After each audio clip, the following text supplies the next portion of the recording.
because I'm sure that many more will arise upon me answering these. So I'm going to try to just keep it moving. Oh, the clicker is trying. Does it work?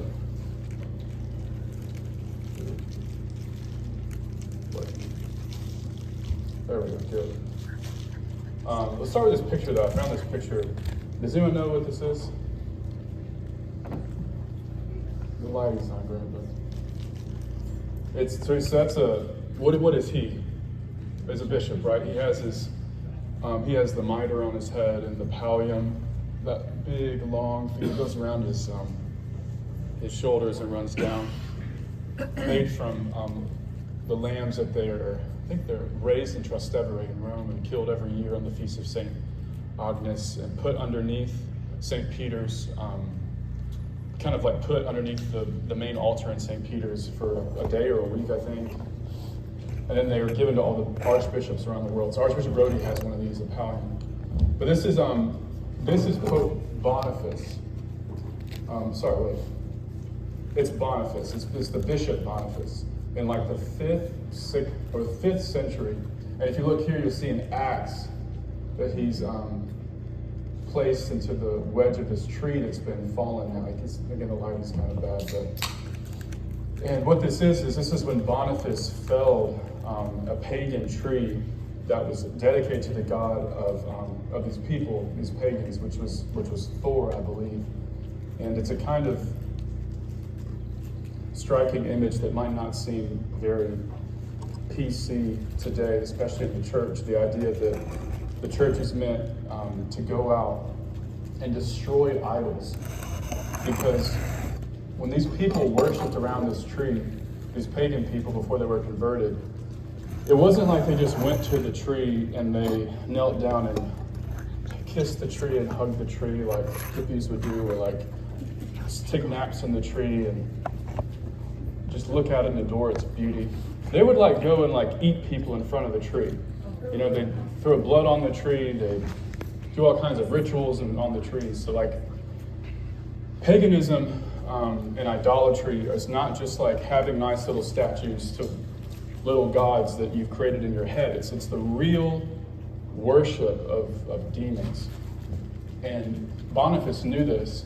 So Boniface's ecumenical approach to deal with these pagan people wasn't to try to find a way to make the tree like amenable to Catholicism. His plan was to go to that tree and chop that thing down. And because he did, everyone knew this guy means business.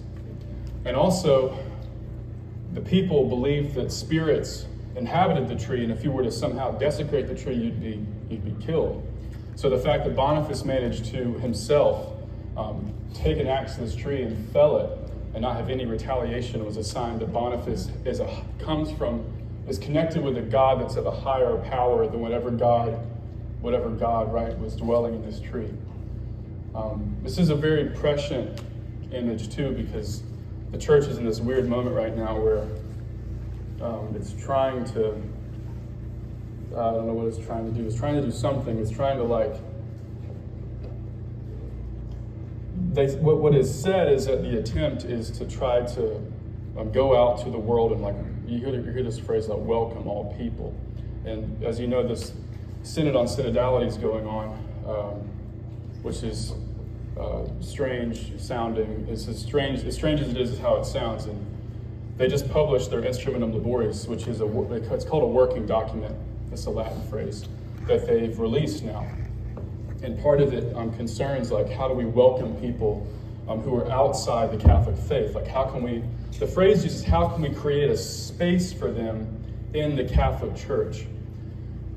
And well, I think Boniface would probably scoff at that. He said, we'll create space for these people who worship this tree if they stop worshiping the tree and they start worshiping Jesus Christ. And those are the things that aren't being spelled out very clearly in this document. And in October, all the bishops around the world will meet, more or less, and discuss where they're going to go with this, and if any teaching needs to be modified or altered. Lord knows what. But this is the long-standing Catholic approach to ecumenism, or to trying to reach out to other faiths, is we tell you, you can't kill people and worship the tree, You can become Catholic if you stop killing people worshiping the tree, and then we'll make the point to destroy the idols that are the source of your sin. And I think Boniface even took the wood from that tree and fashioned a cross that he put in his church, I believe. So it's a great picture for right now, the church at large, but also for the nature of this class. This is the church's approach to evil as we go right at it. We take care of business. All right, first question. Do deliverance prayers need to be said out loud? No, not necessarily. I've noticed that, I'll extrapolate from my experience. So there's times when if I'm praying over someone and they're possessed, that I'll do commands in my mind. So it can be really, it could be very simple, like in the name of Jesus Christ, and this is all in my mind. I command you to lift up your left foot, right hand, left hand, in that sequence. And then the person will do it, which is an indication to me that the person is possessed, because the demon has access to my imagination because I've granted it to the demon in a way, and it's obeying me because it has to.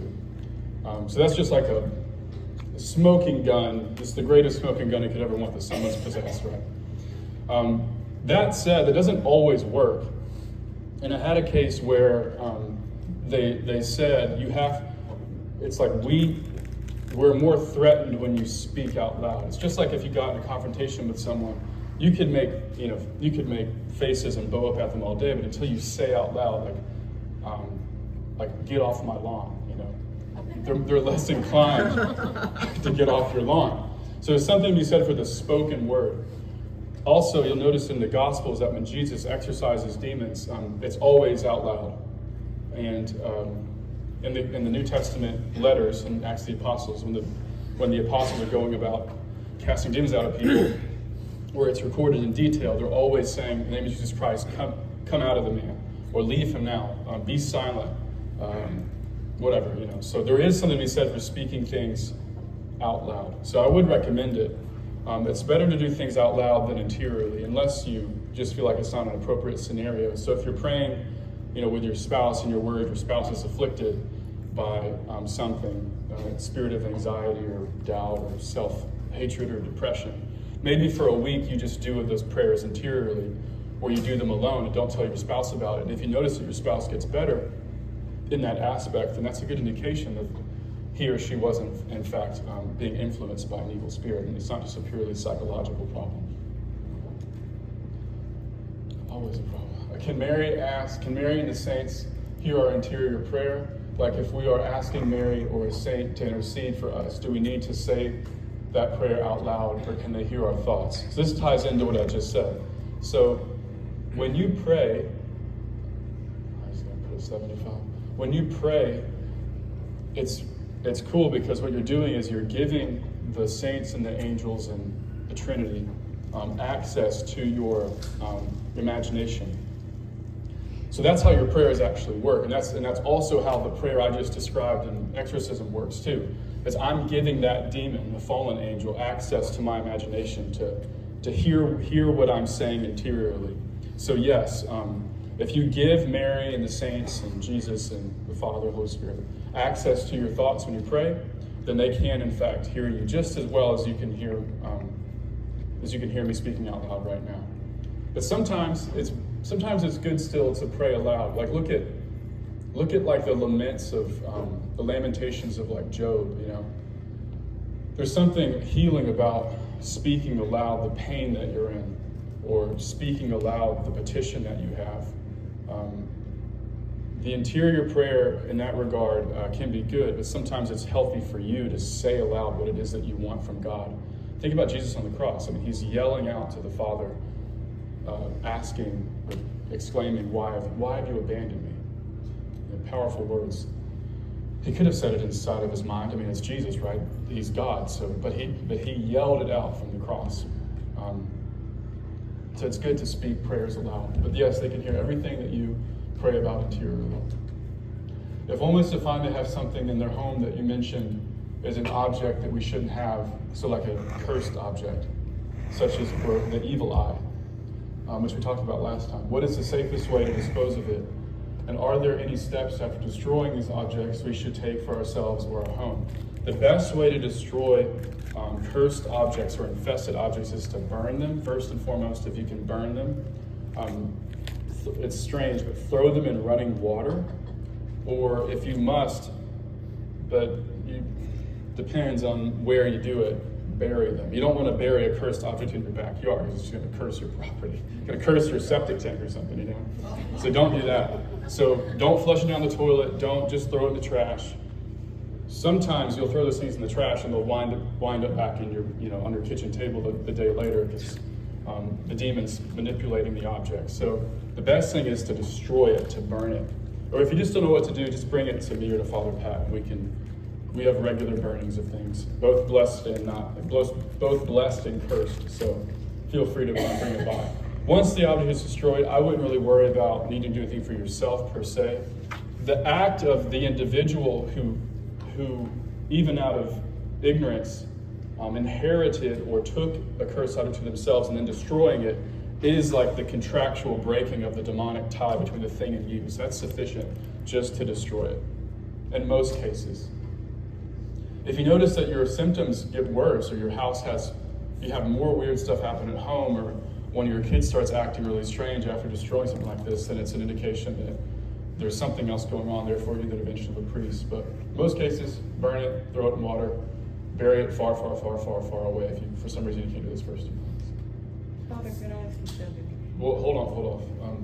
Or else, because if I let you, Margaret, everyone's going to do it. They're going to take advantage. I know how they work. It was about that question, that's all. Write it down, and we'll make sure that at the end that there's time to ask questions about the questions. Is there any particular prayer that you can pray over your children to protect them when they go to spend the night or gatherings outside of your home? I would say just do what you usually do, like with your kids, but just do it when they're not there. You can pray remotely for people. I'd say most of the people that people will reach out to, as a priest, people reach out to you all the time and ask for prayers, whether they know you or not, whether they're from Philadelphia or Australia or whatever. And I will regularly, daily pray remotely for those people. It's good when people are close to you to pray over them, but remote prayers work just as fine as well. And I would also encourage your kids to pray, as I always say, Psalm 91 before they go to sleep. So if they go to their friend's house and you're not there, obviously, still tell them, well, you still need to do your prayers. That's a good witness too. If that family to whose home they're going, they never pray. So tell them to at least do Psalm 91 before they go to sleep. That's what I would say. That seems to take care of most problems people have with sleeping. Is the intelligence that God has given his angels the same as we know it? Or is it a higher level that we can't understand? It took me a little bit to parse out. I think I actually put a slide with this. So I put up a quote of Aquinas. Aquinas asked this very same question, and he asks about the mode of angelic knowledge and divine knowledge. This is what he says. It probably won't make any sense, but I'll explain. The human intellect knows by composition, division, and reasoning, but the divine intellect, or God's intellect, and the angelic intellect, those creatures he's created underneath him, know indeed composition, division, and reasoning, not by the process itself, but by understanding the simple essence. This took me probably years to really get a grasp on, So I'll do this again. I feel like I do this every time I talk, but the repetition is, the handmaid of knowledge, as they say. So like if I have a marker, Cindy, you have a pen, sorry. These are both, right, these things, I could collect all these things. These are all in the same category. And the category you might say, I'll make this less complicated. The category you might say is pens, right? They're pens. So they're basically plastic things that have a metal ball that you can write with that lets ink out. That's like what a pen is by definition, more or less. So you don't know this, but when you're really young, you come to categorize different things like this that look different and have different colors, right? So they're not exactly the same. So you come to see these things in their individuality and group them together in your mind into categories. That's how you learn things. And you just call all these things pens. So what you do is you take individual things and you look at their properties And then you compare them with other things. So what I'm doing is division and reasoning here. And then you can pose an idea, which is, okay, a pen is a thing that is plastic usually and has a metal point, ball, lets out ink. And I'll call all these things pens if I see anything kind of like this. Does that make sense? Yes. That's how you know everything. It's a test. Thank you. That's how you know everything. Everything that you know, you learn. You know it just how I describe it to you. Food's the same. Animals are the same. Cars are the same. Your parents are the same. Everything, trees, you name it. If you think about it, that's how you know the categories. So you could say you know bottom up. Angels and God know top down. So they have the entirety of like what a pen is and could be completely contained in their mind.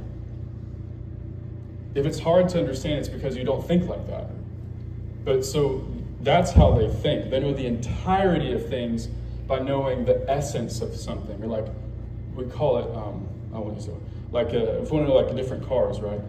Well, what's the thing that makes all cars the same? We'd call that thing in philosophy carness, or like foodness, or drinkness, like what makes all drinks the same. You kind of reduce all those little different things to one thing, and you call that its essence. They know the essence itself.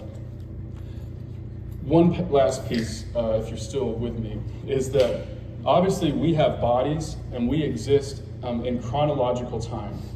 It's like we grow, we develop, we learn over time. And we learn, like I said, through sensible experiences, by seeing things, hearing, touching, tasting, smelling. Because we have a body, we learn in a process. Angels don't have bodies. God doesn't have a body, properly speaking. Therefore, he doesn't have to learn in a process, chronological way, like kindergarten, first grade, second grade. He just knows all things all at once, simultaneously. And angels are the same.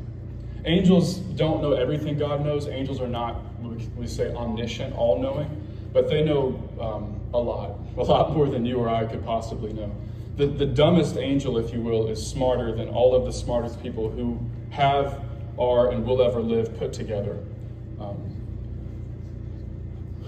Which is also why they look really strange too, which I think that comes up later. All right, so we can know things about angels. Like I just told you what we know about angels. You mentioned that because angels aren't humans and don't have a gender, they can be very terrifying in appearance. Can they appear as humans? I'm reading a book about Garabandal by Judith Albright, and it stated that St. Michael appeared to the girls as a young man. It said, quote, he looked like a child. He was small, about 9 years old, but seemed very strong. He was wearing a long blue seamless robe. He had wings that were large and pinkish. His face was small and his eyes were black. It's kind of creepy, you know? The girls all agreed as they described the angel. So here's a story. I forget how many stories I guess I have, and which is why I'm glad I sat down before I did this. I had a case once where what I did is I told the person, I said, close your eyes. They were sitting in a chair across from me. I had 3 or 4 different relics in my pocket. This is a diagnostic, right? So I'm trying to see if the person has what we call occult knowledge, OCCULT, which means hidden knowledge. Hidden knowledge is one of the big markers of possession. So I take, the person's eyes are closed, I take some of the relics out of my pocket, and I pick one out. And the one that I pick out is a stone from San Gargano in Italy, where St. Michael appeared. This is like the 400s. St. Michael appeared in this cave, and he consecrated this cave and made it a basilica. It's the only basilica in the world not consecrated by a bishop. This cave in Gargano, which is very close to where Padre Pio's dwelling is, by the way. So if you're ever in San Giovanni Rotondo, go to Mount San Gargano.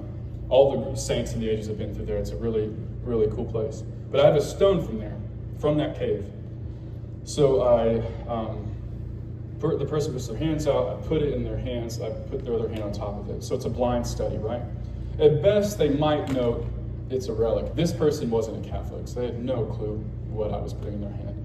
And they're sitting there, and I said, okay, describe well, I said, what do you think this is? And he said, I think it's something metal. I was like, okay, it's good. It is something metal. It's like, do you see anything? And the person said, I see like something like a white looking mountain. I said, okay. It's like, describe the mountain. And they said, well, there's a hole in the side of it. I said, okay. It's like, what else do you see? They're like, oh gosh. They're like, I see this like large boy, but he's not really a boy. And he looks like really strong. I said, okay, it's getting strange, right? I said, well, can you say more? And the person said, he's got like a stick in his hand. And they were like, well, no, it's not a stick. It's like they were like a javelin. I was like, you mean a spear? They're like, yeah, he's holding a spear. It's a big, strong-looking boy man with a spear in his hand inside of a cave. You're possessed.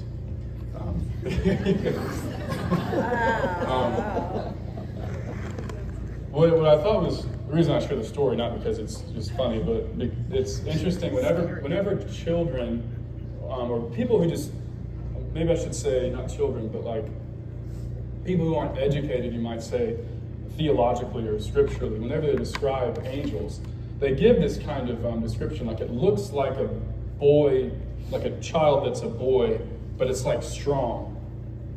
And it's like this weird kind of, middle ground between like a strong, like teenage adolescent man or male, and then also a young boy. So I thought that was really funny when I read that. It reminded me of that story. That person's totally fine now, which is great. Here's a picture. Here's a quote from Ezekiel. Ezekiel had these crazy visions of angels, and we'll read one just for the sake of it. This is Ezekiel speaking. I looked, and there were 4 wheels beside the cherubim. So we have wheels. It's already kind of weird. One beside each cherub, and the appearance of the wheels was like gleaming beryl, which is I think it's like a stone. And as for their appearance, the 4 looked alike, something like a wheel within a wheel. It's already just kind of dumb almost. When they moved in any of the 4 directions without veering as they moved. But in whatever direction the front wheel faced, the others followed without veering as they moved. Their entire body, their rims, their spokes, their wings, and the wheels of the 4 of them were full of eyes all around. As for the wheels, they were called in my hearing the wheelwork. Each one had 4 faces. The first face was that of a cherub, the second face was that of a human being, third of that of a lion, the fourth of that of an eagle. And here's a picture of there's someone trying to capture what Ezekiel saw when it came to the seraphim. That was the cherubim I just described there. But you have this weird amalgamation of wings with eyes covering it. It's just horrifying. One person who saw one time, they said that it was so grotesque that they just vomited. Like they couldn't look at it. And the reason why they will look like this is, again, because they're non-corporal beings. They don't have bodies. And our body reveals who we are.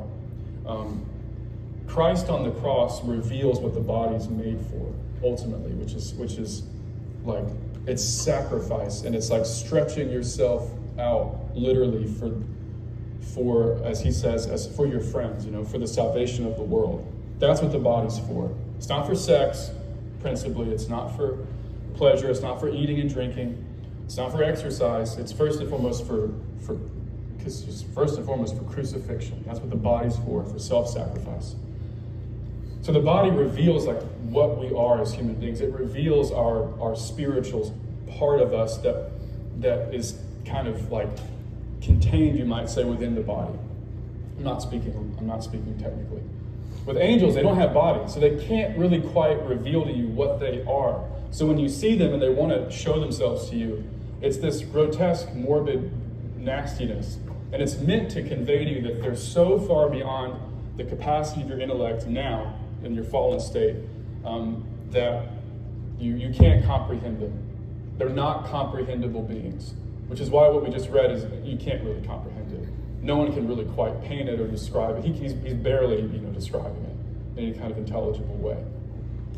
But it's kind of cool too, because because that's true, that these angelic creatures exist, and they exist in such vast multitude that we can't even begin to count them, that when you die and you go to heaven, you're going to see and feel and hear and touch and taste and smell and experience things that just completely, as Paul says, no eye has seen or ear has heard what God has prepared, right? This is an image of that, really. It's like you don't know what beauty and majesty awaits and strangeness awaits when we get to heaven. So if you're ever worried about going to heaven and being stuck there forever, and like it being like this but a little bit better, just look at an angel, look at this nasty picture of this angel, and realize that there's so much more to heaven than you can possibly imagine. All right, is it possible to sense that demons are present? I think here's a picture of St. Catherine of Siena. I was just there. I was just in Siena, and there's a possessed woman. This is a really funny picture that's been brought to Catherine, and they're in a little side chapel here, and you've got, I want to say I think this is a priest here. There's a man just kind of holding her down, and this demon, or the woman, upon seeing Catherine, the demon jumps out of her, so it's coming out of her mouth, right? So that's what the image is evoking, is that in Catherine's presence, the demons just flee. The reason I bring this up is because St. Catherine of Siena, 13th century nun, she had the gift of smelling demons. And she recounts a story where she had to meet with some lady in Avignon, because she went to Avignon trying to get the Pope to come back to Rome, and she was eventually successful. But she had this meeting with this woman, this lady of the court, and she said it was so, she smelled so putrid, she had to run out of the room and she just vomited everywhere, because she could smell that the woman was in a state of mortal sin, particularly she'd committed adultery. So just like holy people will smell really sweet and flowery or like syrupy or kind of hard to describe, like just overpowering kind of floral syrupy scents, demons also smell really bad. You're lucky because God doesn't let you smell them. You'd smell them all the time, sadly. You'd smell more of that than you'd smell the probably good, sweet, flowery smells. So we know that there are people like her who have this kind of spiritual gift to sense demons. But her, it was by smell. I know a priest who, when he blesses homes, if like a part of the home, something happened in it, and he has no knowledge of it, when he gets in that part of the home, his stomach will start twisting, and he'll just kind of gross, will just start throwing up. And it's an indication to him that he needs to really bless that little corner or something like that, or that bed, or that sofa, or that room. So it's like a gift that you want but you don't want, you might say. It really makes life more complicated than it makes life cool. But Catherine had this gift. So it is possible to have gifts that you can sense demons as a lay person. In cases of possession, is epilepsy a common symptom? And how frequently does it occur simultaneously? Are there cases of possession without seizures? So epilepsy is a neurological condition that you can read it on an EEG, electroencephalogram. So you could put someone with the nodes on their head, and if they're having an epileptic seizure, it'll spike, So it's a natural neurological disturbance. There's actually, I think I put it in here, there's actually a distinction made in the Gospels by Matthew, and also by, in another story, of the father of a boy who's possessed, where it's evident that even people at that time knew that epilepsy was distinct from possession. We tend to think that because they lived so long ago, they didn't have EEGs or whatever, that they're dumb and they don't know the difference between a possessed person and a person who's just kind of crazy, or someone who's just really sick, or someone who's got some kind of neurological disorder. But they actually did know the distinction back then. I think I threw a quote there. Oh yeah, here we go. So in Matthew 4, Matthew makes the distinction. So this is kind of a synopsis of what Jesus had been doing in the first 4 chapters. So Jesus' fame spread throughout all of Syria, and they brought to him all the sick, those who were afflicted with various diseases and pains, demoniacs, epileptics, and paralytics, and he cured them. So they knew back then when someone was just paralyzed, it wasn't always a demon, right? Or when someone had a lot of pain and got some bad hip pain, it's not always some demonic problem. It could be, They knew when someone was possessed, when they were demoniac, when they were an energumen, they were possessed by evil spirits. They also knew when they were epileptic. So, something to keep in mind, people often discredit exorcism or the reality of possession by saying, oh, well, it's just like epilepsy because the same symptoms are manifested. To which I would say, well, yeah, that could happen. Someone could come in and they could be epileptic, and you could misdiagnose them, but when someone with epileptic symptoms like sudden jerking, foaming at the mouth, unconsciousness, staring off into space, eyes rolling back, when they do that, and they speak Syriac to you, and they're from Mobile, and they're white, it's not a neurological problem. It's just so unscientific that it's laughable. And you know, if you see someone with really bad symptoms like that, what do you do if you're a priest? You send them to a doctor to make sure that they're neurologically stable enough to continue with the sessions, or if it is in fact something that's purely neurological. It's not as big of a deal to discern as people think it is. Like, distinguishing between mental illness and possession or demonic affliction, that's been really, the idea that it's like somehow this like very complicated puzzle to solve, it's just not true. I guess it's not true if you know what you're doing. If you're an idiot and a priest, which you could be, and you just think everyone's possessed all the time, and every foot pain or headache or sleeping issue is something demonic, then you could misdiagnose a lot. But I've never seen a case personally where epilepsy and possession overlap, but in the Gospels we have one. So when Jesus goes up to the, I want to say it's Mount Tabor, right?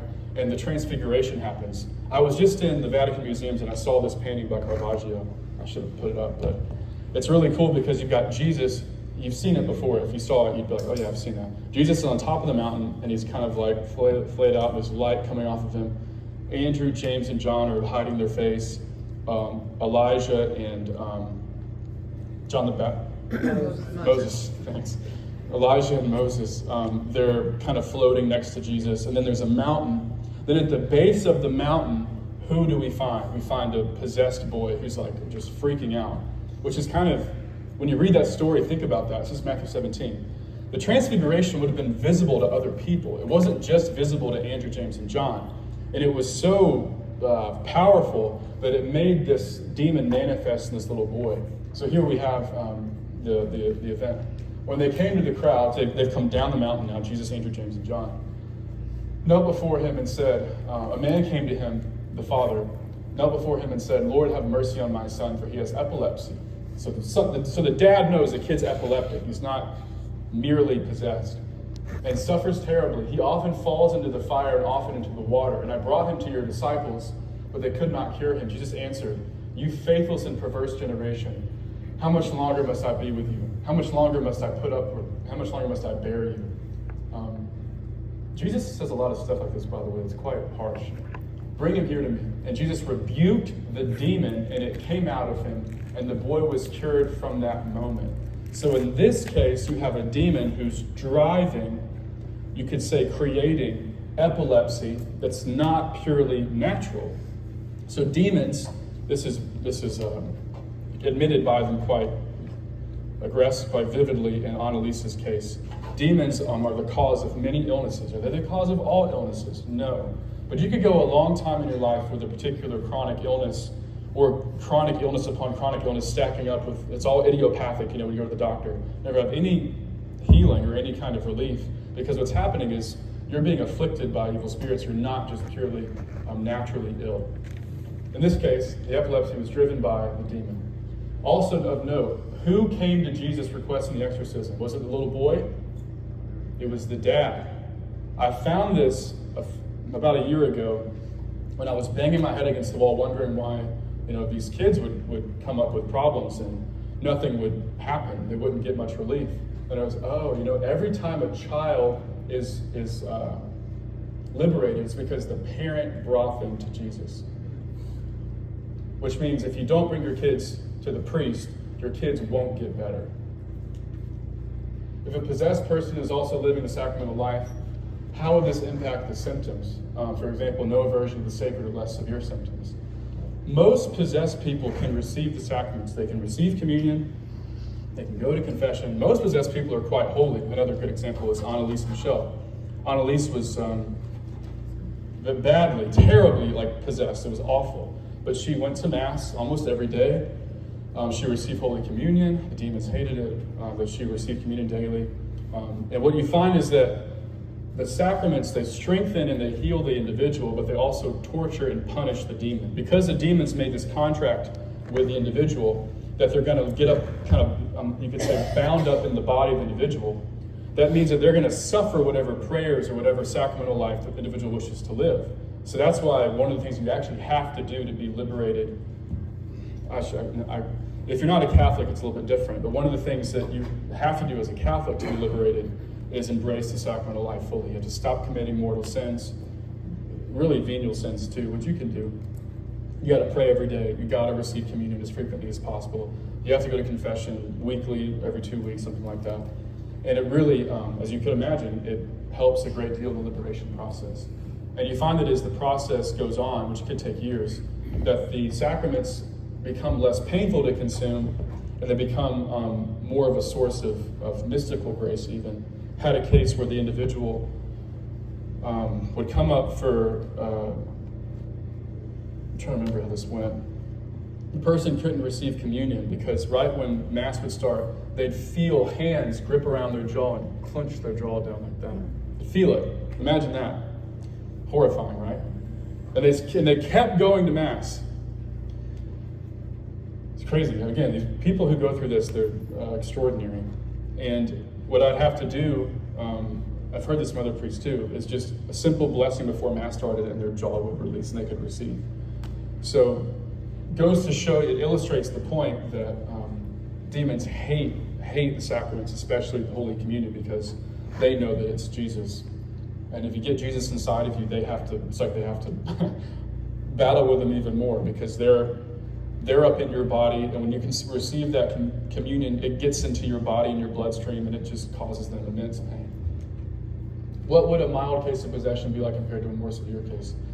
We have what we call borderline possession or partial possession as opposed to full possession.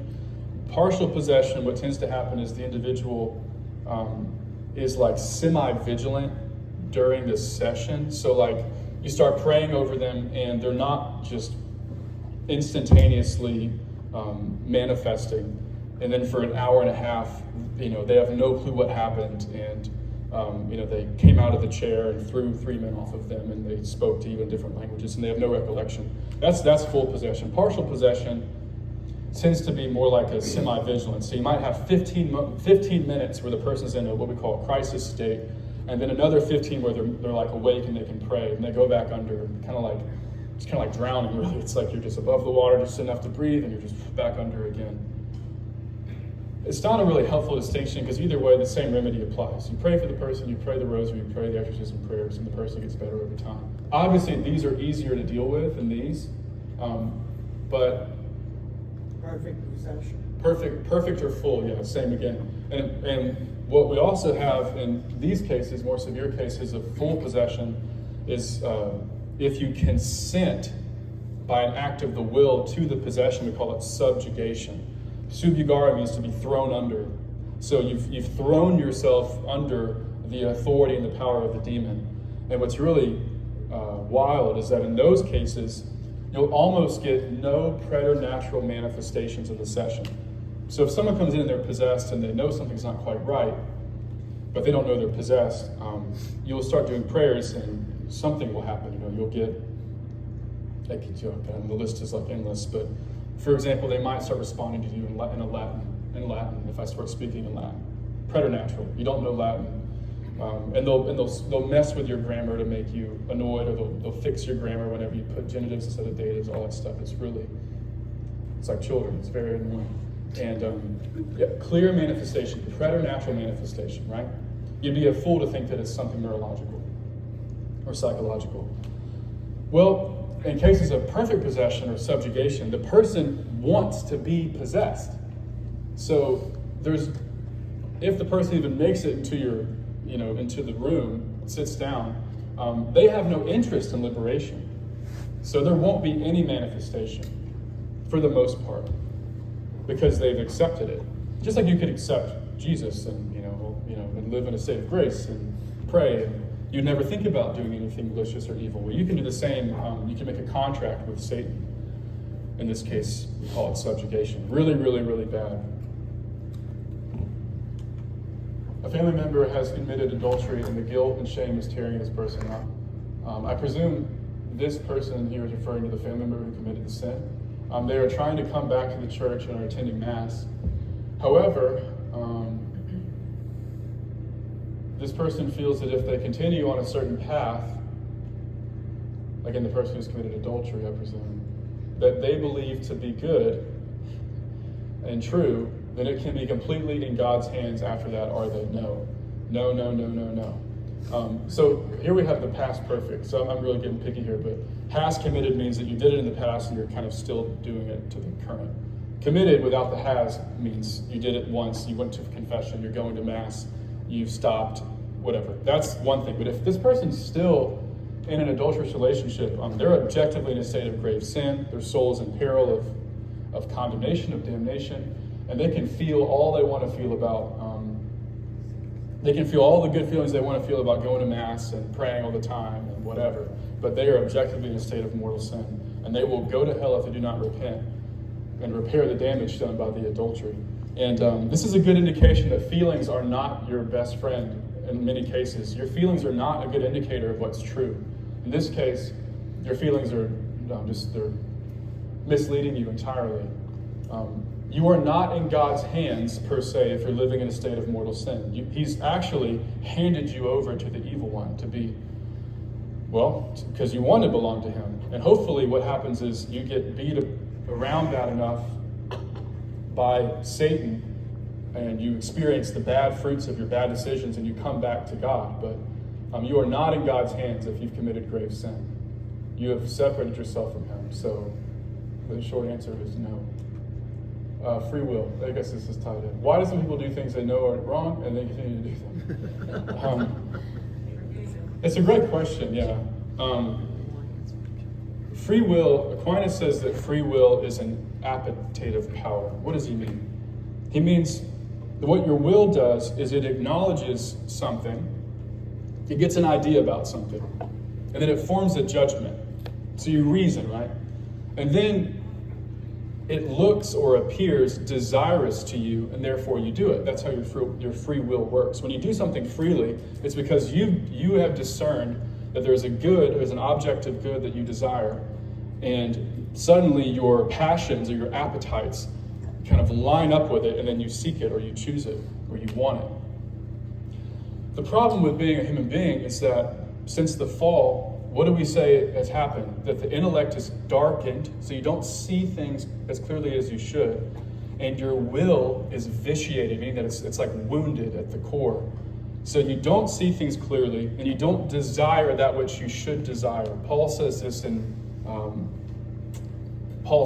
not going to try and misquote the book. It's like, I do what I know I shouldn't do, right?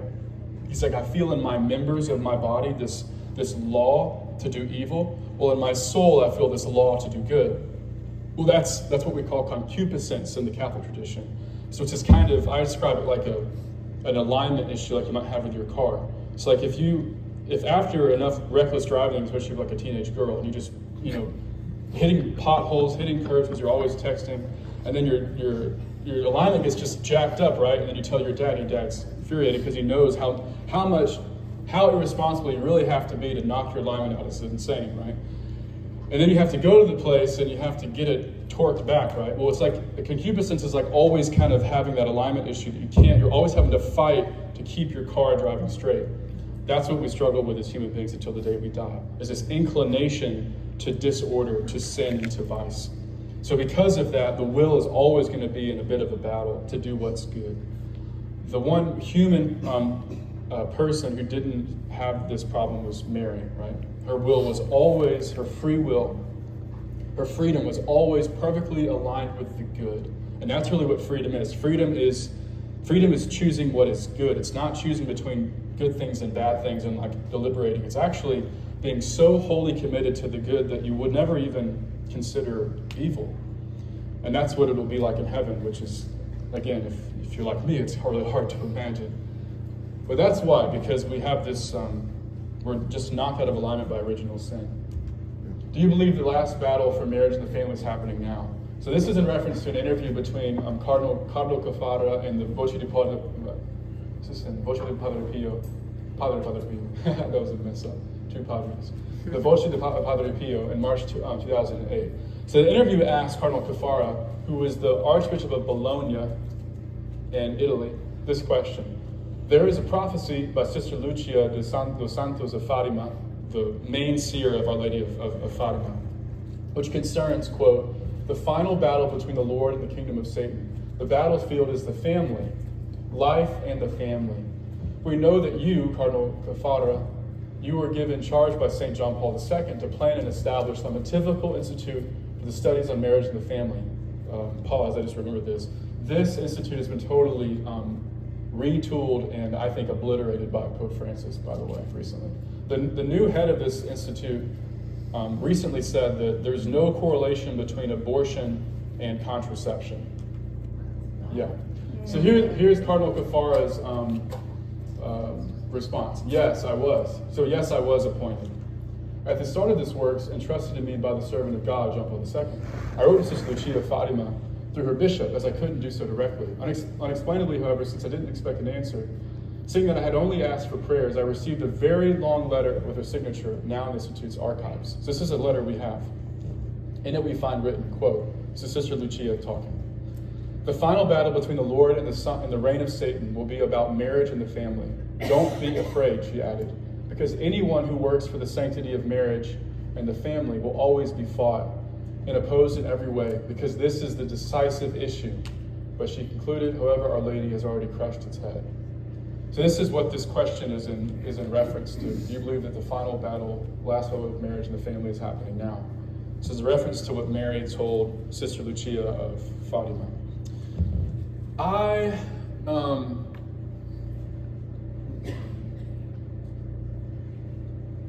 don't have any good indicators that we're at the end of the world. There are certain things that would have to happen scripturally and that haven't happened yet. Also, from what I know about private revelation, especially Marian apparitions, especially those that are approved, there's not the indication given by her that the period that we're in now is the end, capital E. But there is the indication that the period that we're in now is the end of a certain moment in history. So the question might be, when Mary said this to Lucia, the final battle for the Lord and the reign of Satan will be about marriage and the family, was she speaking about the end of this moment in the church and in the world, or the end of the world, capital E, or both? Because to me it would make sense that it could be applicable to both. Because prophecy can be it can have different it can be multivalent, have different meanings. For example, in Our Lady of Quito, she talked about how the Eucharist would be desecrated and you'd see Jesus thrown upon the floor in churches in Ecuador. Actually, she didn't. That's the thing. She didn't say in Ecuador. That was where the apparitions were occurring. Well, that actually did happen, where the Freemasons would raid the churches, they'd rip out the tabernacles and cast Jesus' flesh all over the ground and step on it. But it also happens a lot now, where because we don't receive communion like we should, which is kneeling at a communion rail where only priests touch the sacred species and his particles are protected, that people walk off with communion all the time. I gave communion out probably 500 times today, and I have to close my eyes. It's horrifying to watch. I don't think people do it out of malice. I think they just don't know and they haven't been taught any better. But I've seen people treat potato chips with more care than people treat the Eucharist. It's just bad. But there's no solution. And until the church decides that we shouldn't do that anymore, we need to start kneeling down again because it's God, and only priests should be touching Jesus' body and all that stuff. But you can see how that prophecy was applicable then, but it's also very applicable now. How many crumbs of Jesus' flesh get vacuumed up every week in every parish around the world, because we can all just walk up and take communion and there's no care for the particles, your hands go in your pockets, on your shirts. Do I think we're in the final battle between the Lord and the reign of Satan? Now. Well, there's like no marriages anymore. Mary also told Lucia, there's no good marriages. That's what Mary said to Lucia. There's no good marriages. She's speaking hyperbolically, but you get what I'm saying. I think that we actually, as Catholics, have an equal or higher divorce rate than the populace at large. It's above 50%. So even we, the purveyors of marriage, you might say the gatekeepers of the sanctity of marriage, or matrimony, we don't even keep our marital bonds intact, No one has kids anymore. So, contra the new head of the Pontifical Academy for Life, there is a correlation between abortion and contraception and just people not having kids at all anymore. You reduce marriage just to sex and to pleasure. So I think we're definitely seeing this play out right now. You often mention the need to have a man or a father in the home to combat Satan. If someone is divorced and had her marriage annulled to protect herself and her children, does Father Crow have any suggestions for single mothers to protect and lead their families? Yeah, so I would say you just need to do what you you should do as a mother. Even if you've been divorced, you've had your marriage annulled, you're separated, husband was abusive, alcoholic, you just can't, it's not safe for you or kids to be around. Yeah, don't do what you got to do to get the physical distance needed to keep you and your family safe, because it's not safe. But don't think that like all hope is lost because your husband's a bum or he's abusive. I always say you should consider that Jesus knows the circumstances and he's not going to leave you orphaned because your husband or your father is a terrible husband or father. Just pray that he protect you and kind of fill in that fatherly role. Pray to a saint, some man like Saint Joseph, or Padre Pio or Saint John Paul II. Like, keep my family safe. Give us paternal protection. All hope isn't lost. That's what I would say. While the principle's true, you need a father in the home to keep the family safe from the attacks of the evil one. There are exceptions, you might say, when these situations arise. A little bit longer. There seems to be a great disparity in the number of Catholic husbands and fathers that live Christ-like in the church. You mentioned that fathers are the gatekeepers to their home, like I said, and that the fathers are the ones that should lead in prayer, yes, and pray the rosary with their family, protect their family from evil. We all seem to have husbands that go to Mass every Sunday, go to confession once a month or so, and so on. We all seem to have, I hope that's the case. Wives are praying for the conversion of these husbands with no real permanent change in their behaviors. They hear what needs to be done, but don't apply it, the fathers to the husbands. I faithfully pray the rosary. I fast weekly, 1 to 2 times a week, and do penance and good deeds, yet no visible change is happening in my spouse.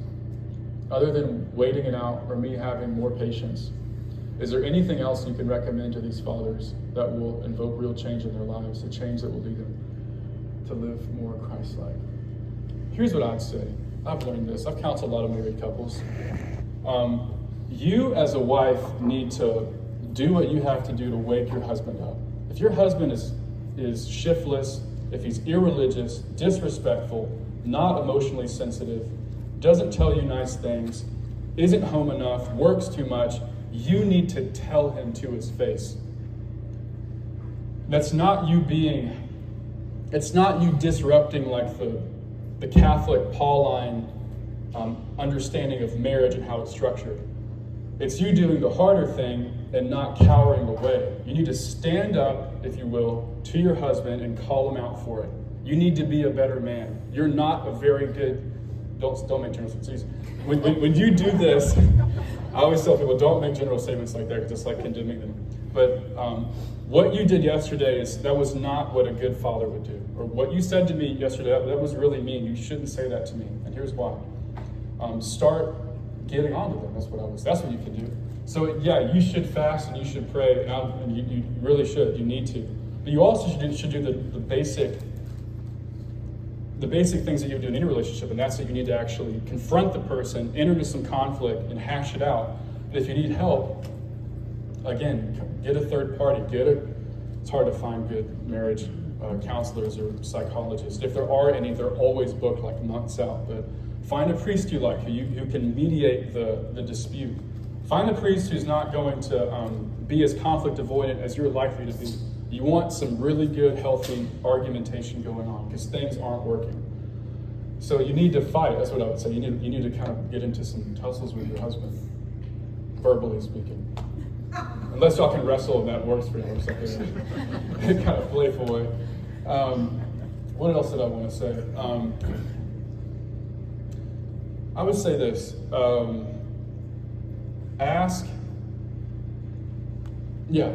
Ask Jesus to punish them. No greater way to convert someone than for them to be punished. And you as a spouse you're not being un-Christ-like by asking him to mete out the justice and the judgment that that person deserves for their sinfulness. It's super scriptural. But don't start with that, maybe. Start with the argumentation. Because he'll do it. He'll respect your wish if you're married to that person. I find that a lot, that people, it just takes castigation to get people to come into the faith and take it seriously, you know. Maybe you've experienced that yourself. It had to happen to me. For men, I think it's more necessary that we experience like a real fallout, real natural evil, you know, for us to get our lives together. So you could always ask Jesus to punish your husband. If the husband is the leader of his home, like a priest is to his church, and you recommend that the rosary should be prayed at home by the husband, does it not follow that all priests, bishops, and archbishops should pray the rosary devotedly every day too? Yes, it does. How do you break generational curses? How might one know if there is a generational curse impacting their family that needs to be broken? I have not come across this issue very much, and I'm not saying it's not real. It is a real thing, but at the same time, what I find to be the solution, when people are going through like a really hard time and they're worried that they're cursed, it's almost never the case. Cursing is rare, and for cursing to work, it's very rare. Again, Annalise Michel was cursed by her neighbor because the neighbor, she's a woman, did some witchcraft and cursed her. I think she hated Annalise's father and mother or something like that. I don't remember the details, but she was cursed and it led to her possession. Extraordinarily rare. Probably like the only case in 5 years around the world was Annalise Michel that was just like that. So don't presume that you're carrying some kind of generational baggage with you. It's just not always the case. What you should do, and I find this to be very remedial, is you should look into your family line and see if there are people back there who were kind of nefarious types, you know? If your grandfather was a Freemason, for example, or if your dad was an alcoholic, if your great-grandmother was a witch, if all those things are true, you know, then what you should do, what's really helpful, is if you start praying for their release from purgatory, because hopefully they're in purgatory, hopefully they're not condemned. I found that to be very healing. You here and now making reparation for the sins of your ancestors. That to me seems to be a better way to look at it in those rare circumstances, those rare instances of this, than generational cursing. That's what I would say. I just haven't really I've talked to other priests about this too, and I haven't quite come across it enough to give it as much import as I think it tends to get these days. I'm not saying it's not real. I'm just saying it tends to be not this, but something else. Usually it's a matter of reparation for sins of the past. Someone who practices witchcraft lives nearby. How do we welcome them? But remain safe. You do not welcome them. Jesus told the disciples that they weren't to go into pagan territory. We don't associate with pagans. Jesus told his disciples that. So if you have people who live near you who are involved in occultism or witchcraft, Satanism, you probably wouldn't really know that, but if you know that they're involved in voodoo, all that stuff, do not welcome them to your home. Don't let them on your property. Don't let your kids play with their kids. No. Don't let them bring you food. Never eat their food. You can pray for them, you can pray that they be converted and stuff, but the best approach to this situation is just to completely shut them off. No interaction. They might think you're being rude, but you're just trying to keep you and your family safe. Why are the spirits of guilt and shame so strong? I think it's because notice it says spirits of, not feelings of. So like the actual demons that drive guilt and drive shame. I think it's because the demons live in that existential state all the time. So demons are condemned. There's no hope for them. There's no salvation. They can't accept Christ and the gospel. They denied the entirety of the fruits of salvation history right after they were created, and they knew it. And there's every moment that passes where they're doing their nasty demonic stuff, it just incurs more and more punishment and wrath of God on the last day when he casts them all into Gehenna. They know the day's coming and it's short.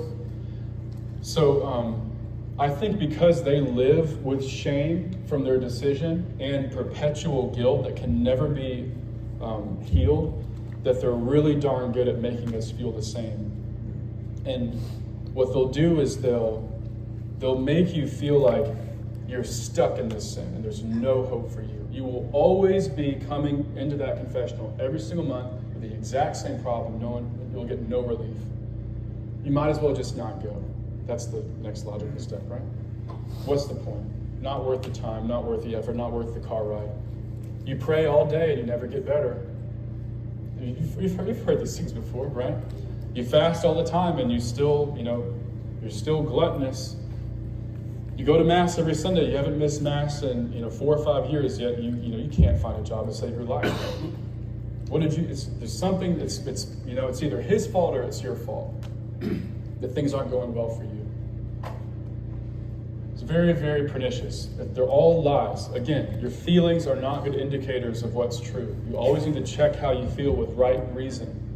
Am I going to Mass faithfully? Yes. Am I praying faithfully? Yes. Am I staying out of mortal sin? Yes. Am I honestly trying to do God's will? Yes. Have I surrendered my life over to Christ, or do I still hold on to parts of myself?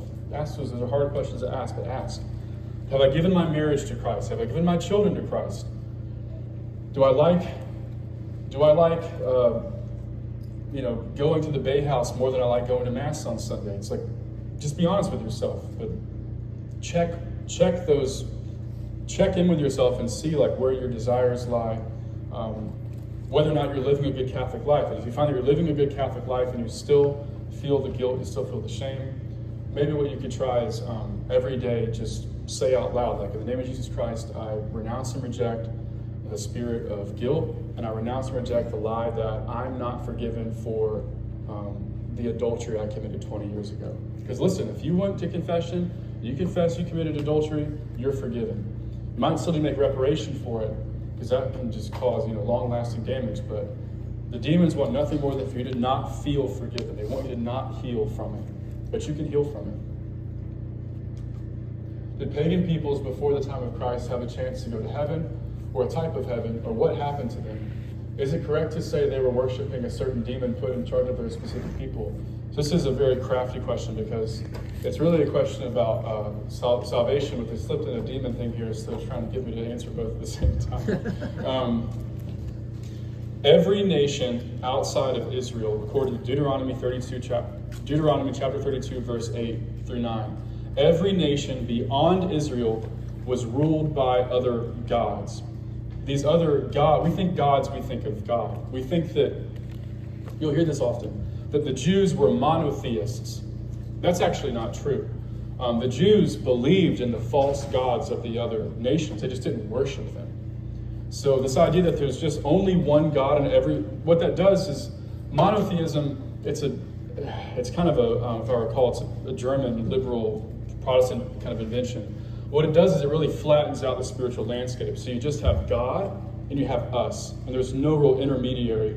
That's not true. You have God, you have angels, you have demons, you have us, souls in purgatory, and the souls that are obviously condemned, and then souls in heaven too. But the Jews fully believed that there were actual gods like Baal or Belial or Ashtaroth or any number of other gods in the Old Testament that were real, that people worshiped, that people made sacrifices to, that if you made deals with them, they would give you what you wanted. The point of Israel was that they wouldn't do that. And really what happened is after the fall of Babel, God, he segmented off all the peoples, and he kept Israel for himself. He says, I kept Jacob as my allotted portion. I kept Israel for myself. Yahweh said that. God said that. One day, Israel was meant to go and shepherd back all of the lost nations to the people of Israel. And Christ really is that shepherd who was sent to the lost sheep outside of Israel to bring them back, which is kind of the reference Christ makes, actually. He talks about being the good shepherd in the New Testament, as he's the one finally sent by God, prophesied, who would call back all those foreign peoples worshiping foreign gods. So yes, it is true that they were all ruled by fallen evil spirits. Were they able to be saved? The church has always taught. Let's put a slide for this one. I didn't. This we've taught since the 4th century. Extra ecclesia nulla salus, which means that outside of the church there is no salvation. That is a dogmatic claim. Outside of the church there is no salvation. What it doesn't mean is without baptism by water you cannot be saved. This is a very, very, very nuanced problem. So I'll just say this. It was condemned as a heresy, I want to say the 40s or 50s. There was a Jesuit named Leonard Feeney. Have you heard of him, Feeney?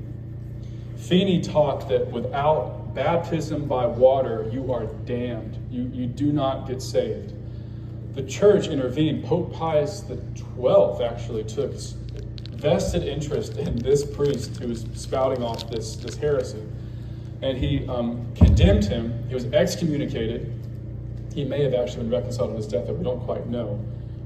But Pope Pius XII, he kind of reaffirmed that yes, outside the church there's no salvation, but the way in which someone could become a member of the church, if you will, or be saved via the church is more complicated than just water baptism. For example, you could be, as Paul says, a pagan living according to the law written on the heart. And if you live according to that law and you don't violate God's law, commit a grave sin, you can be saved. But, as Pope Pius XII says in Mystici Corpus, we do not know, and it is not reasonable to claim that someone in that condition, someone who has what we call implicit desire for salvation, could be saved. You don't know, which is why it's good to be Catholic, because if you're Catholic, you got sacraments, baptism, confession, Holy Communion. You can die with a priest at your bedside having confessed all your grave sins, and you can die with certitude that you're going to go to heaven. You do not have that outside of the Catholic faith. So yes, is it possible to be saved outside of the Catholic Church? Yes. Is it extraordinarily difficult? Yes, which is why we have to evangelize everyone, which is why Christ said to the apostles before he left, go to all nations and baptize them in the name of the Father, Son, and Holy Spirit, and teach them everything that I taught you. Because without baptism and without Christ's teaching, you do not have any certitude for salvation. So it's a difficult problem. I could give a whole lecture just on that alone, but without the church, you can't be saved. But you can be made a member of the church by explicit or implicit desire to be saved, and it can be sufficient. But we don't know. I'll kind of leave it there. That's the official teaching of the church right there. Can you explain the connection between false gods and spiritual warfare demons? I kind of just did. Again, that's a conference in and of itself. It's a little bit more academic than what I'm doing here. In one video, you mentioned the Beni Elohim. Why would God think that the demons he gave to govern the other nations would follow his law and not lead these people astray? Again, it's kind of tied into this. Like it's part of a Jewish cosmology that I'd have to give you pictures, or it wouldn't make any sense. It took me months to figure it out. But it's like trying to overlap Jewish cosmology with Christian cosmology. It's a little bit complicated, but I'm just going to pass it. Are people that are baptized in a Protestant religion receiving a real baptism? Meaning, do non-Catholic pastors, preachers have the power to baptize in the Holy Spirit, or is it like idolatry? If that Protestant minister baptizes you with water poured over you or submerged, and says, or sprinkled too, I think we do all three, and it says, I baptize you in the name of the Father and of the Son and of the Holy Spirit, then you are validly baptized. We have always said that anyone can baptize in an extraordinary circumstance. The proper minister is the priest, but anyone could do it. So with water, pure water, and with the proper formula I just enunciated. But then the power to baptize of the Holy Spirit. This I'm not sure what's referenced here. There was a push in, I think, 1901, the Pentecostal movement, to baptize people in the Holy Spirit, because there was this revival wherein it was claimed that the Spirit kind of moved in this particular church in a new way that was like a new Pentecost, hence Pentecostalism was born the Pentecostal church. We believe, and it's true, that you receive the Holy Spirit in the same manner the apostles did when you get confirmed. So it's not some kind of big hurrah, like charismatic tent revival experience. It's just a simple sealing of your forehead with consecrated oil. So do they have the authority, power to baptize the Holy Spirit? No. Only the church can confer confirmation upon you. Is it like idolatry? Idolatry, again, is the worship of false gods. I wouldn't say it's idolatry. Is it true that not believing in the transubstantiation of the Holy Eucharist and just consuming a symbolic form of the body and blood of Christ is considered idolatry? I think that Protestants will accuse Catholics of this because they don't believe this happens. They don't believe that when the priest says the words of institution, that it really is no longer bread and wine. Therefore, we're idol worshipers. Or if you look at a bunch of Catholics kneeling down at adoration, I mean, we're worshiping that bread, right? And if you're just a bystander off the side of the street, you walk in, you think they're worshiping a piece of bread. Well, it's the right intuition, but you're getting it wrong, because we know that bread is no longer bread. It's the flesh of God. Is it idolatry? So is it idolatry in this case? So consuming it without believing in it? No, but it is it's sinful. I mean, Paul says very clearly in 1 Corinthians chapter 9 or 10 that there was people in the church of Corinth who were receiving communion without discerning it, without discerning the body, without knowing what they were doing. They were dying from it. So don't receive the Holy Eucharist unless you actually believe in it, unless you're in a state of grace as well. Should all of us be receiving Christ on the tongue, communion on the tongue, and not touching the Holy Eucharist with our hands and wine? Yes, but we live in this weird moment where the church has permitted what we call communion in the hand. What's interesting, though, is the church has never actually instructed us as to what it's supposed to look like. Never happened. In the early church, for the first 400 or 500 years, there was what's called communion in the hand. And I feel like a broken record here, but until the bishops and the Pope change it, I guess I'll never have to stop doing this kind of ritual hand washing of explaining all this. But in the early church, you'd walk up, you'd kneel down, you'd usually be incensed with a thurible. You'd wash your hands in a bowl. Then the priest would put a fragment of the consecrated species on your hands. It'd always be leftover right. Then you'd lick and eat Christ's flesh out of your hands. Then you would wash your hands again in another bowl to make sure no particles clung to your hands. That is communion in the hand in the early church. Walking up and doing this is not communion in the hand. This idea of standing, just the idea of standing even before communion, standing, walking up, and then self-communicating. The Protestants invented that, and they forced it upon people to make people not believe that Christ was truly present in the Eucharist. That's just the straight history. You can find it in Luther. You can find it in the Cranmer Mass, the Anglican rite of Mass that was invented after King Henry. He didn't want to get divorced from his wife. He wanted to marry someone else. He separates from the church. He establishes a new church and a new Mass. And what did they do? It's really eerie, actually. They stopped using high altars.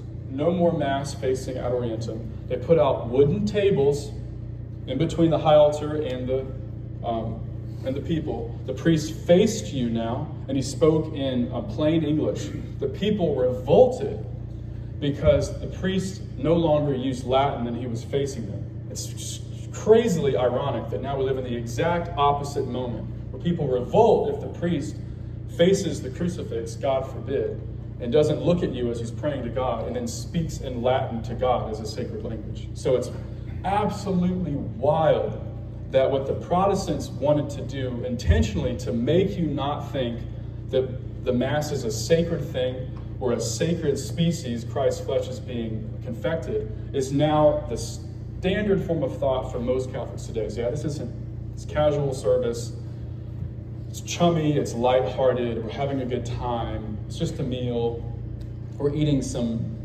bread that distinguishably looks just like other bread. We receive him in a way that's not at all, doesn't at all communicate to us as recipients of him that he's actually present. It's just a complete, utter mess. So what happened is, in the 1970s and early 1980s, the Dutch-speaking bishops in the northern part of Europe, right? They started doing this. They started doing this Protestant practice in their Catholic churches.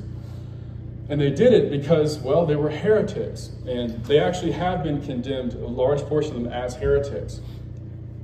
The Vatican sent many letters to them saying, you have to stop this. This is not legitimate. It's a desecration. It's a sacrilege.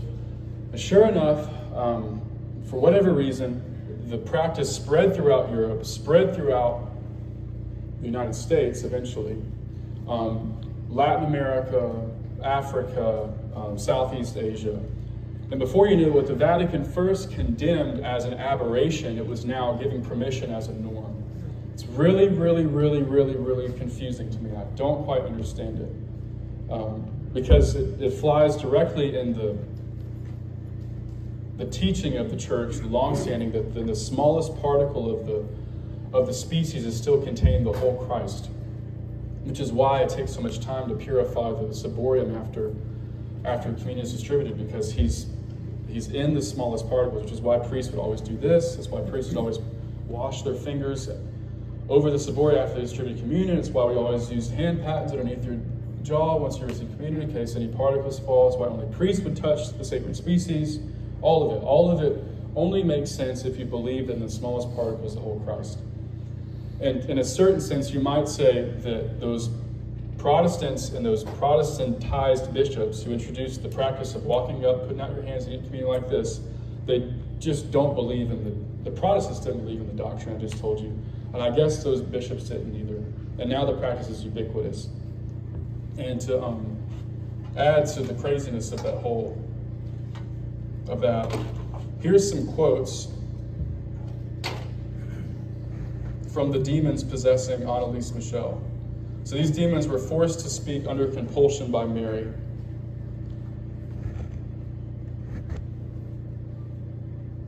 This is Lucifer speaking. If Anneliese goes once more to communion, I'll break her into pieces. I will spit out that thing, the host. And to make things worse, she also kneels down, that stupid sow. Here's Judas speaking. We cannot, because he does not allow us, that one up there. That one does not want it. He wants us to remain still some time in the body of Anneliese. We want to get out from that one who goes to communion, and she goes every day. We wish to come out. We wish to come out. She even kneels down. We wish to come out, but the one up there does not allow us. So this is a case where Jesus is allowing the possession to go on because he wants the demons to spill all this information. Let's go for another one. This is Judas speaking. Quote, the rails of communion are no longer there in all the churches.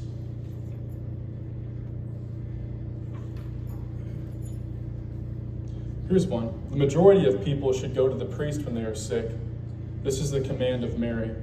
You should pray very much because the punishment will come very soon. So that not too many will come with us. Recite the rosary. Communion in the hand should be abolished. This is my work. The bishop should now forbid communion in the hand, if he had permitted it before. Parish councils are not the best thing. You should preach more. This is talking to the priest. By order of the one up there, you should warn people of the danger of the world without God. They have abandoned the one in whom they can find peace. A new punishment is coming. The chastisement is coming. What should be done? The exorcist asks. Kneel down and pray. So the demons pretty clearly admit, in this case, that they're the ones responsible for giving this idea to these Dutch-speaking bishops, and then it becoming ubiquitous practice all over the world. So yeah, but this won't happen until the Pope decides it has to happen, and until the churches rebuild the communion rails. So much has to change before we ever get back to this. But until that day comes, there's just particles of Jesus' flesh going everywhere. Protestants and charismatics have prayed with people and deliverances happen. How is it possible? Does God allow it for certain reasons? You can be a baptized person who's not a Catholic and pray with someone and they get some relief. God doesn't have to work only through Catholics. He prefers to, because it's the structure he established strictly through his priest. But people can be healed and can even be delivered in some cases by Protestants. But it's not because of, it's in spite of. Let me pull the salient piece out of this. So a guy went to a Protestant healing service. He thought he was delivered, but he still has weird stuff going on. Well, it's probably the case that he wasn't actually afflicted. What's described here in detail. Let's see. So I'll read it. This is a good case study, actually. I know we can all do deliverance prayers if we have the authority, such as a spouse, but this Protestant minister didn't have the authority to do that. This man does feel like he is a changed man and has gone around telling everyone about his experience, how God rescued him. He was a Marine sniper, was in war, and has had major PTSD. So if I'm a priest and someone comes in with just that, I'm already thinking, okay, he's experienced real trauma. Young people throw around trauma like it's a cheap word. If you've been a Marine sniper and you've killed a lot of people, you have actually experienced things that no one else could possibly ever commiserate with. So in my mind, I'm not thinking the person's possessed. I'm thinking he needs counseling, he needs help. And if bad nightmares and anxiety, of course he'd have bad nightmares and anxiety. What he dealt with was an intense paranoia, and voices telling him that his wife and father-in-law were conspiring against him. This is what we call persecutory delusions in clinical counseling. Not that I'm a clinical counselor, but you always look out for this, that there's voices, usually they're not really distinct, and they're telling the person that everyone's against them. That's a good indicator that we have some form of psychosis developing, not something preternatural. He worked for his father-in-law and has left the company, went off on his own. So we have a kind of tendency towards isolation, not good. He would one day be calling his wife a conspirator and liar, and the next day everything was fine.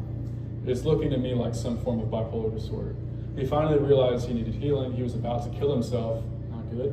And someone intervened and he agreed to go to this healing service. You certainly have some mental illness going on, right? But you might also have some demonic spirits spurring it on or keeping you from receiving healing. Hard to say. The person would have to be in front of you, but these are the things that you have to assess for whenever people come to you as a priest or as a mental health professional. These are the telltale signs of mental illness, but it also could be suicidal ideation would be a pain for me. So if that person came to me, I would have them renounce the spirit of suicide, renounce life, they should kill themselves. And if there is a demon driving that, there almost always is, practically always is, and this piece will go away quickly, which is good. But they probably need counseling and maybe some deliverance prayers. Definitely need to go to Mass and go to confession. I guarantee there's some serious, talk about guilt and shame. A lot of guilt and shame there. Understandably so. Needs healing for sure. Needs a priest and probably a really good psychologist. That's what I would say. Should we seek or try to cultivate charismatic gifts such as words of knowledge, speaking, and interpretation of tongues for the sake of building up the kingdom? Why are some of these in the Bible if it's not something that is allowed? God gives what he gives, and he doesn't give what he doesn't give. You just gotta live with it. Most of us will live totally normal lives, and that's just that. You don't understand. It's not a bad question, but in a way, it's like you don't quite understand the hell you have to live through all the time to have gifts like these. Gifts like these always come hand in hand with extraordinary suffering. So these aren't things you should want because you don't know what it is you're asking for. There's no mystical grace without mystical suffering. Not real. It's Protestant, it's not true. Most people who think they have these things don't have these things. Most people who want these things don't actually think they want them, they don't actually want them nor need them. If God wants you to have a word of knowledge or know something about someone that you can tell them in a moment to help them, he'll give it to you then and there. If he wants you to be able to interpret tongues, he'll give it to you when you need it. But this kind of stable, perduring gift of seeing spirits or speaking in tongues or having knowledge about people or hearing God speak to you, in most cases I've ever come across that, it's either delusion or it's actually diabolical. It's not a Catholic thing to do to be asking God to give you gifts like this. He just won't do it too, because you want it. You don't want people who want it having it. You want people who don't want it to have it, that way they use it with discretion and judiciously, right? Is it okay to pray for healing of others through direct contact if they use the intercession of saints or the term, we ask you, Father, to heal so-and-so? You can definitely do that. You should do that. You should say, like if someone is sick, or even if they're afflicted, you can always say, and you should say, Jesus, liberate this person. Jesus, heal this person's foot. Jesus, heal this person's heart. You can supplicate to heaven to help the person. That's totally fine. You just can't do it in the first person. You can't say, in the name of Jesus Christ, I command you, demon of anxiety, to leave Susan now and go to the cross. You can't do that unless Susan's your wife.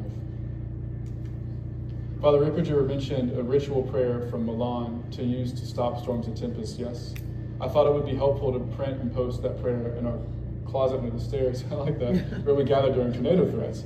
When I hunted for this prayer on Google, you can't find it. You can't find it because it's reserved to priests. It's from a Milanese from the Diocese of Milan.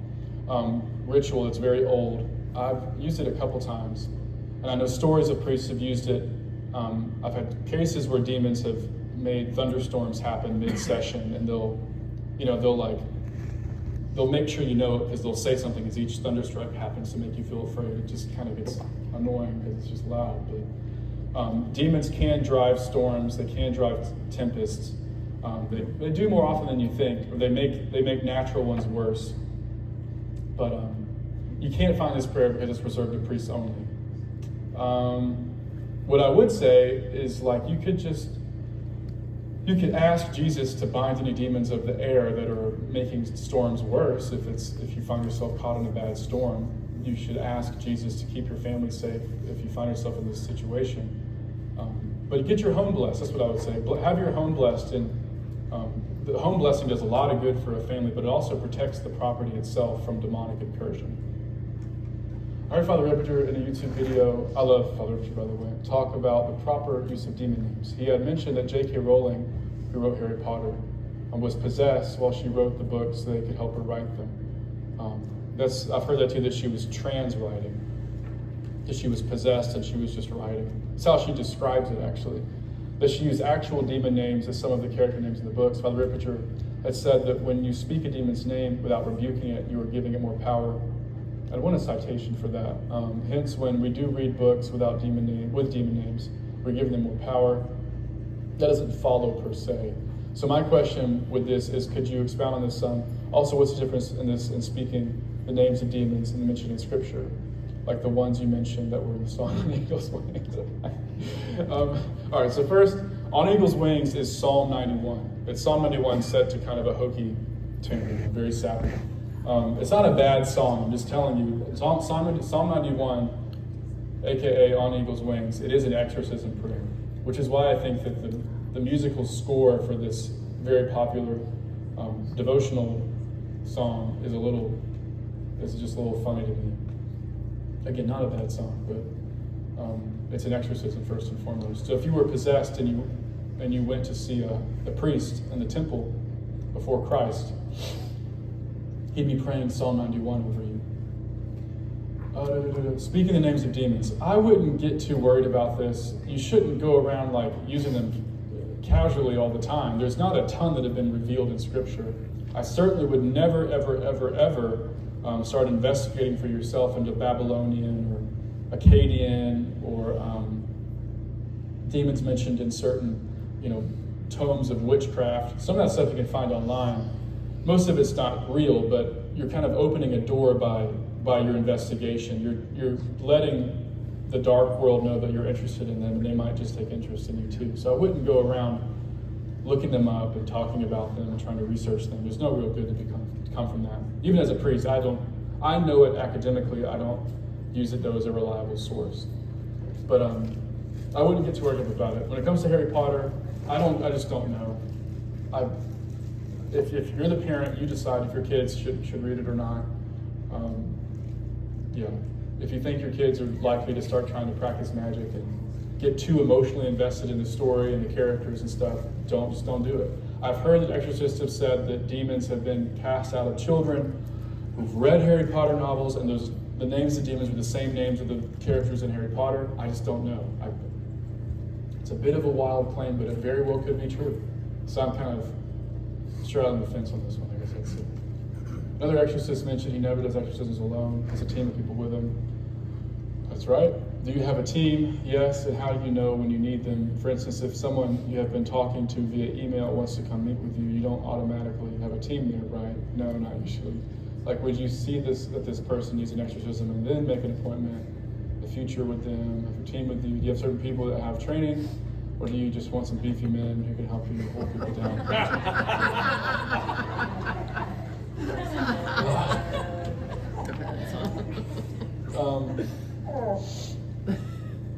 So yeah, I have a team of people that help when necessary. It's not always necessary. If there's ever women, I always have another woman present, just for the sake of propriety. Even if it's just like an intake thing, I want to make sure that there's always someone else there. So whether it's a male or a female, really, I'll have other people there, at least one other person, both as a witness, but also to usually kind of comforts the person to have another guy there, another woman there. And this depends on the case. Every case is different. Sometimes you need people to hold people down. And it's not so much like holding people down as it is really keeping the person safe from hurting themselves. That's the best way to think about it. But I have, if you are helping me, usually it's because I know you personally. I know you're not interested in spectating, meaning just watching for the sake of watching, like kind of a voyeuristic way. I know that you're in a state of grace and that you pray regularly, and that you're also accepting of the consequences, which is that you very well will be retaliated against, and your family will as well. So as long as you're willing to accept all those conditions, then and I ask you to, then you could help. But the guys who do this all the time, capital E exorcist guys, like they've got many people who help them. Father Amorth had like 30 people who would be in the room and pray with him. And a lot of men there too who would help hold people down if necessary. That's one style. I prefer less people than more people personally. So it just depends on the priest, what the priest wants to do. But generally speaking, you should have other people there. What do you look for to determine someone's possessed? More time. I've heard that cursing is dangerous spiritually. Cursing was referenced by an exorcist as being a way for spirits of the air to be altered. Quote, every time you use profanities, you open up the air to diabolic influences. In Scripture, it is called demons of the air. Yes, I think St. Paul talks about demons of the air. I likened it to a flare being sent into the night sky. Like cursing was a flame spotlighting the speaker as a potential vulnerable target. Is it the word itself or the intentionality, emotion behind it? It's a good question. And likewise, it's both really. It's like cursing is bad. Cursing is a sin. You shouldn't curse. You shouldn't use profanity. It's bad.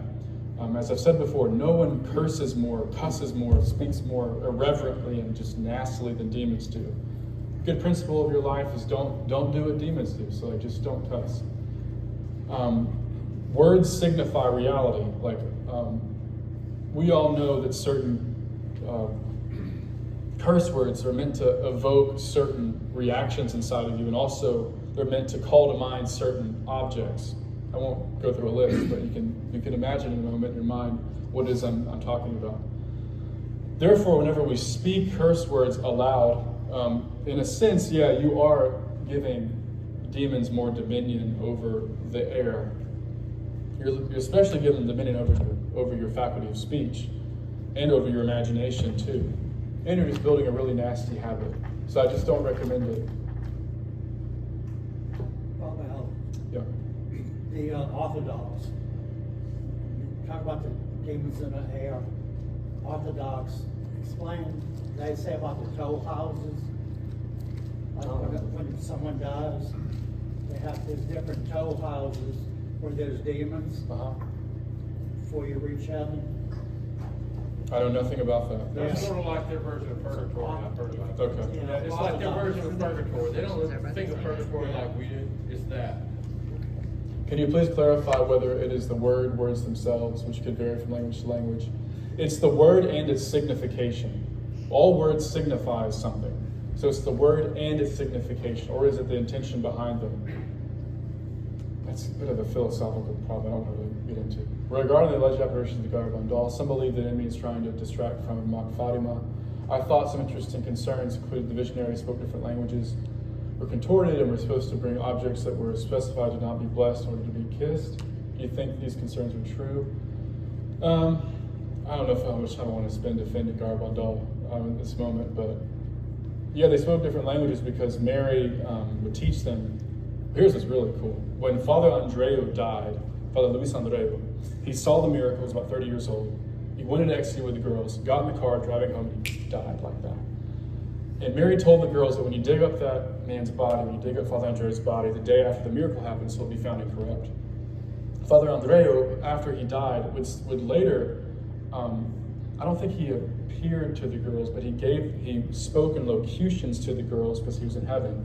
And he taught them prayers that he would normally do in Greek or in French or in Latin. It's just pretty astounding. And the girls, outside of the ecstasy, would tell like their friends and their family these prayers in perfect French, Italian, Latin, Greek. Because Father Andreu knew all those languages. He was a bit of a polyglot, so he was a really smart guy. So that's a very different thing than someone in a crisis moment of possession butchering or speaking perfectly the Ave Maria or the Pater Noster, or reciting back to me the exorcism I'm giving in Latin word for word as I'm doing it. It's a completely different thing. So just because the girls could speak other languages outside of the ecstasy doesn't mean they were possessed. Likewise, their contortions look nothing like the contortions of possessed people. They weren't contorted, actually. They were peacefully either laying or levitating or a bit backwards.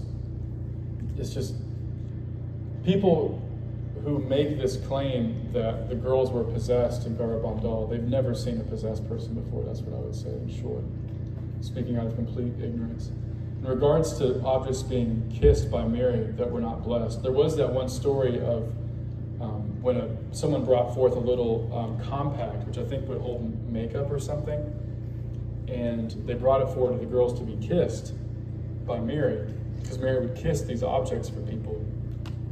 And they were like, I don't know about this. It's kind of a secular object, right? It's like not a rosary or a scapular or a medal of a saint or something like that, or a crucifix. And Mary said, no, bring it to me. So one of the girls has it kissed and brings it back to the person. And I want to say, let me make sure I get this story right.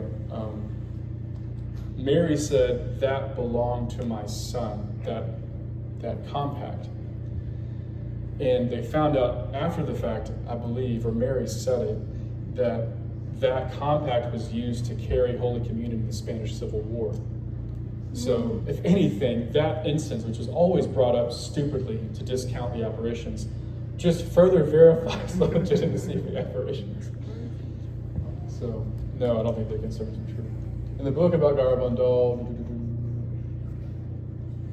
the girls saw a strange symbol on the right side of Our Lady, parallel with her hand. They saw a square of red fire, which from the triangle contained a large eye. Yeah, They also saw some type of writing which they were able to read right.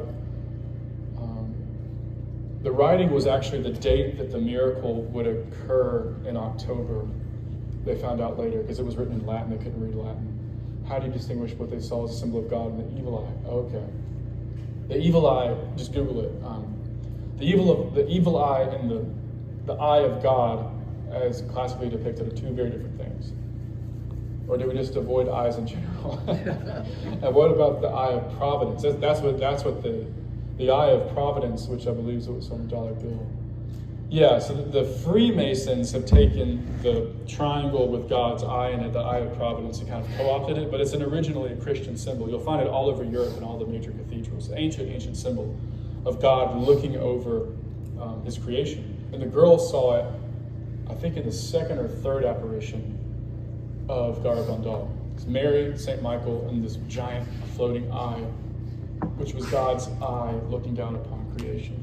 So it's not intrinsically wrong. The evil eye is bad. It's kind of a twisting, if you will, of the eye of providence. But if you want to know what the evil eye is, you can Google it and you'll see it. You've probably seen it before in like jewelry stores and stuff like that. Want to know more about Medjugorje? What is the status of its approval? It's non-constat, so it's actually in the same category as Garabandal, which meaning there's no decision that's been made yet because it's still ongoing.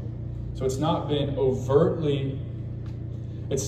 condemned. Medjugorje has not been condemned formally in a binding manner by the local ordinary or by the Vatican.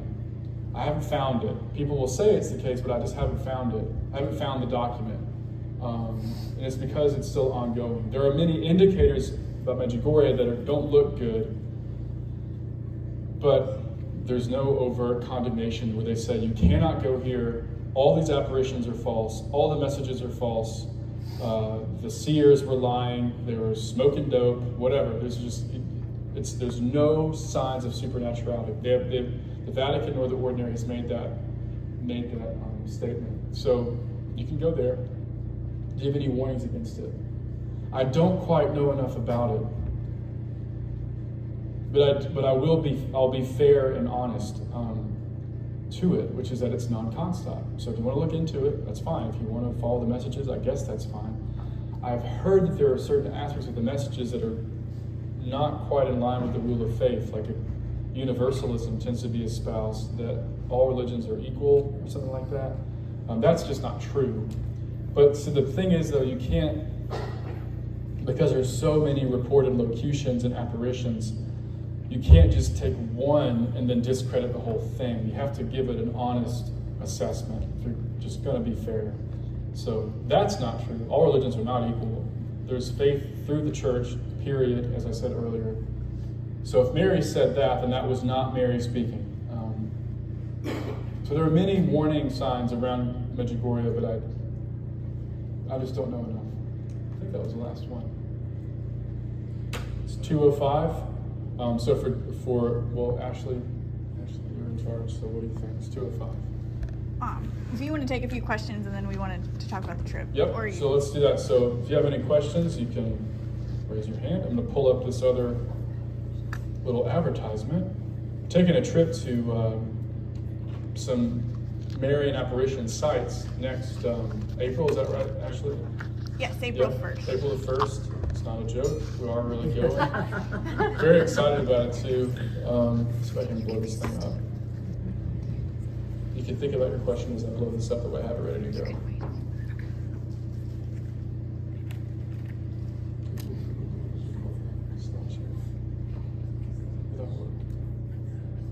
I love this picture.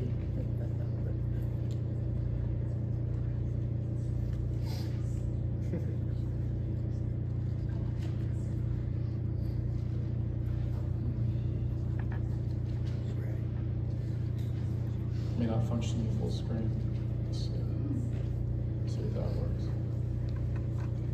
Yeah, Rouse. You've mentioned before about praying for 15 minutes, like that's the basic minimum. yeah. Is that 15 minutes versus 10 versus 20? Like, how did 15 minutes become the consensus of? All the fathers said it. All the early church fathers. Augustine said it. Basil said it.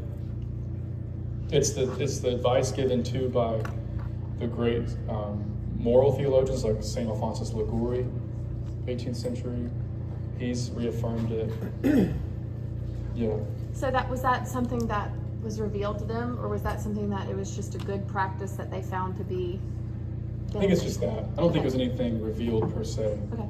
but just became agreed upon.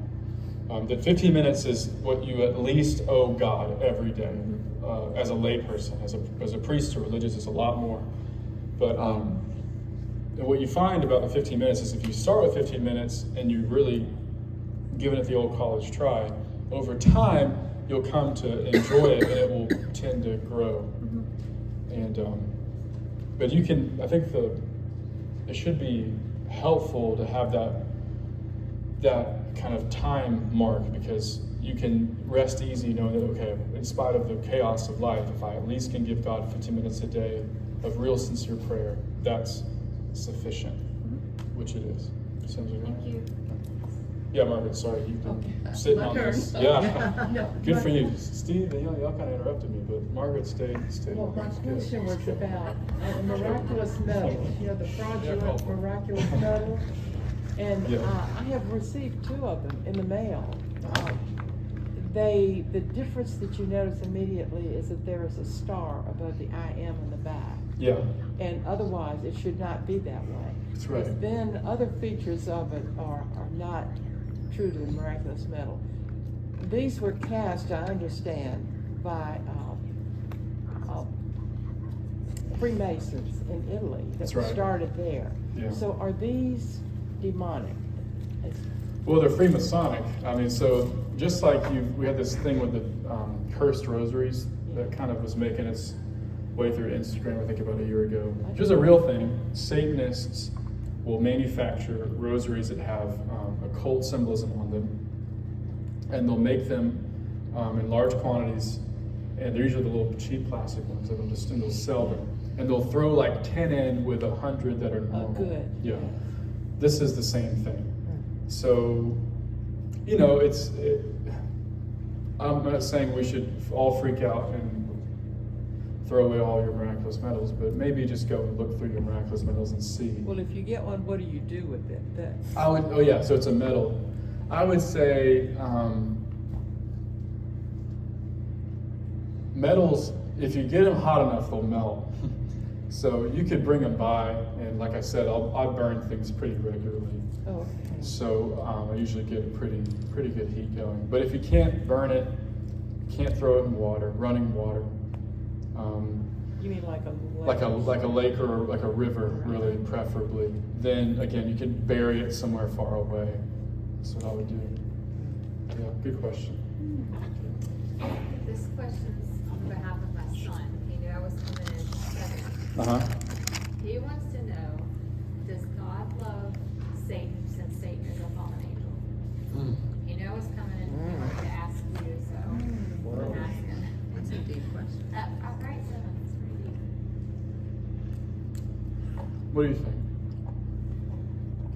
What would you tell him? What have you told him? Well, what I told him, I was like, that's a great question. What did you go? I'm asking for the question. It seems I'd say the same. It's a great question. I'd say he has a lot of grief about it. Yeah. Oh, But how could God not love something He created? That my Yeah. thought is, He that's what helps me see people as neighbors who are not really good people, because God Yeah. created them, He loved them, and He wants them to love Him. I don't see how you could create something He didn't love. Yeah, that's good. That's it's like what we would say. It's metaphysically the right response is that all that He's created, He loves, because you can't create anything He doesn't love, because He's perfectly good. God is goodness itself, capital G. Therefore, everything He creates is intrinsically or inherently good, us included. That said, we could choose to disobey, and we could choose to live outside of His grace if we want to. But it doesn't mean He stops loving us. Actually, it would be an act of tyranny were He to force you, right, to still love Him, even if you decided you didn't want any part in the relationship.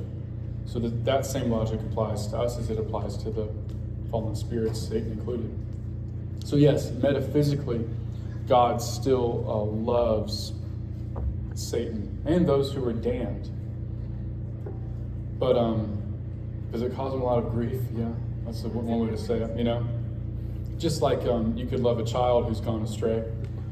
Prodigal son, great story. It demonstrates that very principle, that even though the son has gone astray, disavowed his father, wished he were dead, lives a pagan life, finds himself in the deepest, darkest pits of hell for all intents and purposes, the father still seeks him and still wants him. Not a perfect analogy though, because the demons are once and for all separated from God. There's no reconciliation. There's no reparation to be made. They knew it when they did it. It's a little bit different in this situation with the demons. But yeah, metaphysically speaking, he still loves even Satan. Doesn't mean he approves of anything that he does, and he doesn't. Because God is all-knowing, would he have known when he created We'd the say this. angels that some would not? Mm-hmm. So he's perfectly omniscient, so he knows all things. That doesn't mean he wants it. No.